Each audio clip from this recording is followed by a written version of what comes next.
My guest this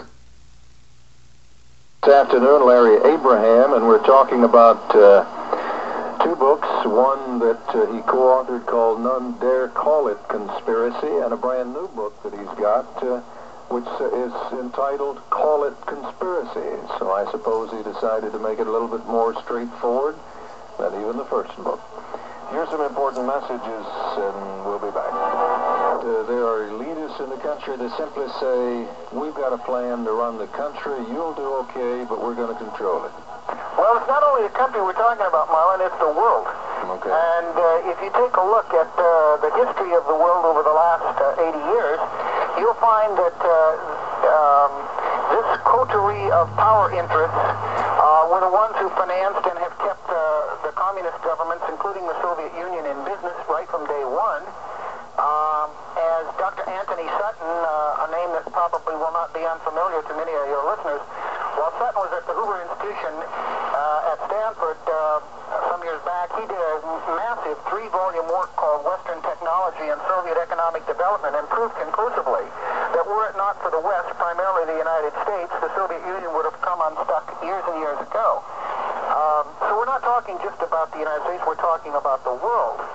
And therein is crunch time. And I should also point out to your listeners, those of them who read None Dare, that in Call It Conspiracy, what I felt I had to do, after giving it a great deal of thought, is I went back and I took the first 7 chapters of None Dare, because I thought it provided vital history, and then I updated each of those chapters at the end, and then picked up the story in part 2 from there, because I felt that the subsequent 14 years since the first book was done even made the case much stronger. You think it corroborated your earlier accusations? Well, I thought that it did when I got done with it, and as you know, when you write something, the real test comes when your peers analyze your work.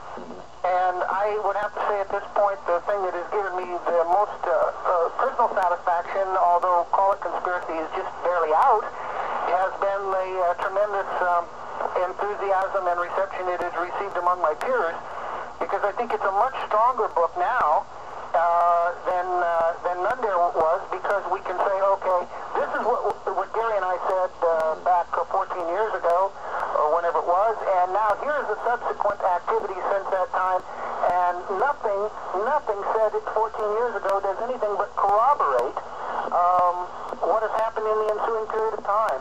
Okay, let's assume instead of talking to Marlon Maddox, you're sitting on the dais with Phil Donahue. Right.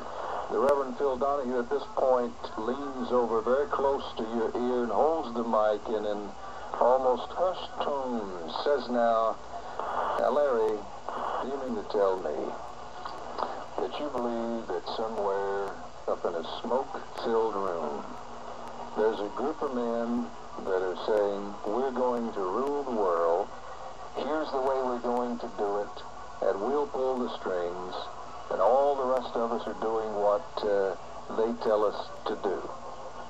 What would you tell him? I would tell him, Mr. Donahue, if you try to reduce the argument to that simply, entirely, what we're talking about here is a continuum of activity.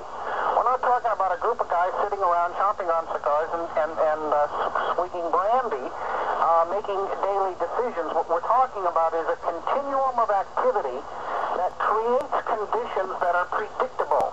In other words, when I push the first domino in a row, I don't have to push each subsequent domino. All I have to do is understand that the action-reaction condition will create a continuum of activity.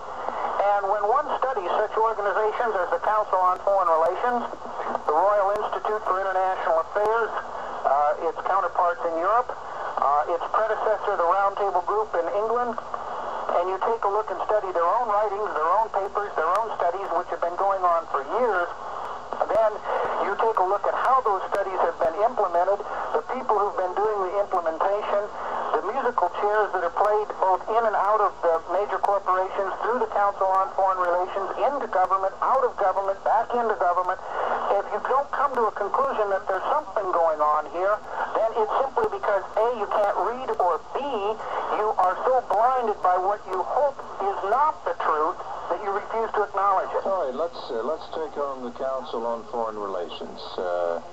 What is it? How do they operate? What do you see bad about it? Well, the Council on Foreign Relations was founded by Colonel Edward Mandell House. House was the acknowledged power behind the throne during the Wilson administration. House worked in almost a constant, ongoing way with his colleagues in Great Britain, called the Round Table Group. The Round Table Group included such powerful interests as Lord Rothschild of England, Lord Alfred Milner of England, Cecil Rhodes, earlier of South African fame, and after World War I, the Round Table Group had been in existence prior to World War I and helped precipitate World War I, I might add. If there was ever an unnecessary war, that was certainly it. After that, House built around him what he called a brain trust. In fact, that was the first time that word was used. And the brain trust included such people as, they were young men at the time, but nonetheless bright, Walter Lippmann, Christian Herter, Allen Dulles, John Foster Dulles. And following World War I, in 1919, House created the Council on Foreign Relations for the purposes, as they stated themselves at the time, to build an understanding for the creation of what they called a New World Order. And that's a tip-off phrase, incidentally. It's never been dropped. Whenever you hear somebody refer to New World Order or New International Order, what you've got then is somebody making reference to the original plan of House. Now, Colonel House is a very interesting fellow, and you can't understand the 20th century unless you understand House's motivation. And House himself, while he was Wilson's right-hand man, wrote a book called Philip Drew Administrator. And in Philip Drew Administrator, a novel, House laid out his Mein Kampf, how he saw this New World Order coming together under the personality of Philip Drew. And in that scenario, House said that in Philip Drew Administrator that the world would have to be brought to socialism for the purposes of control. And ever since that time, since the CFR was created by House in 1919, right up into this very day, there has not been a cessation at all in this building of the building blocks toward the creation of the New World Order.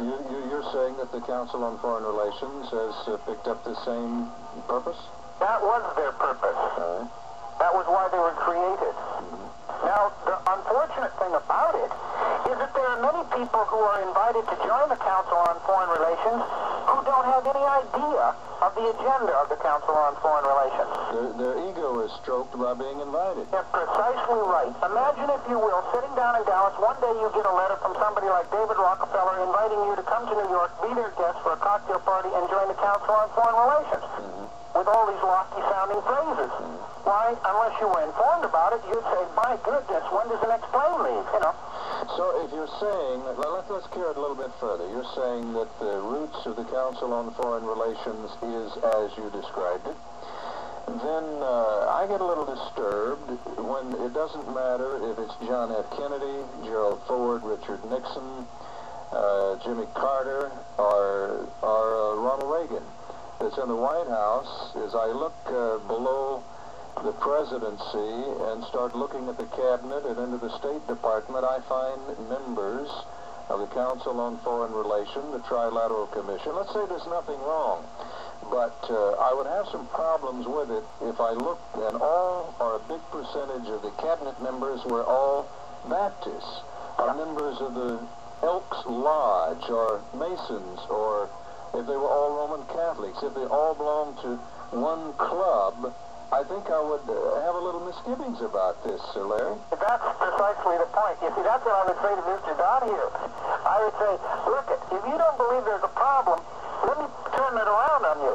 What if this group of people, and we just started citing them, we're moving in and out of government constantly, holding these prestigious positions, and they were all members of something like the John Birch Society, would you be upset, Phil Donahue? Yeah. Well, of course, he'd be having a connection fit. Right. And even if they were all members of the Catholic religion or the Baptist religion, as you say, at that point in time, what you're talking about is too many people with too like a mind controlling too many destinies. Do you, in fact, see this scenario?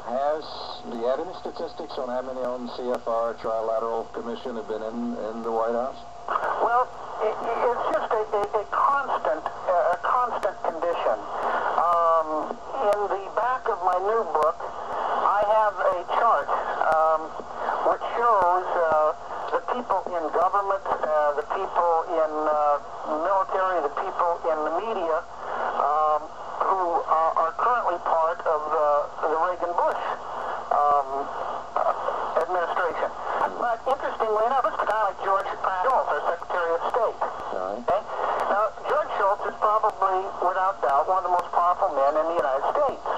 Now, we didn't elect George Shultz. He didn't come to the American people with a campaign. He didn't lay out a foreign policy that he was going to pursue. Yet the very same George Shultz, who's been a long-time member of the Council on Foreign Relations, who's now our Secretary of State, was a very prominent cabinet member in the Nixon administration, and was using his influence then. Such guys as Paul Volcker, who was in the Nixon administration as Undersecretary of the Treasury, is now Chairman of the Federal Reserve. It goes on and on and on. I mean, they just play musical chairs. Okay, I've had a lot of people on this program, Larry, who talks about a conspiracy, let's say in the schools, school textbooks, etc., promoted by such organizations as the National Education Association. And as you look behind some of the pro-abortion movements, you see the names of large foundations. Again, let's use the word conspiracy. Is there a conspiracy in education, etc., to change America? If so, to what? Well, yes, in my opinion, there is. And to change America to the point where the American people will accept the idea that all of their well-being springs from government. I see. The purpose of it. Okay? Because if you can create a large measure of dependency in every aspect of our national life on government, and you control the government, you in effect have the control that you're seeking. And therein is the rub in the whole field of education. And if you go back and take a look at what was going on in education at the turn of the century, you will find that the major beneficiaries of the NEA, the PTA, the teachers' associations, hang on to that thought. Let me take a break, and I want you to come back and continue to talk on education. You are listening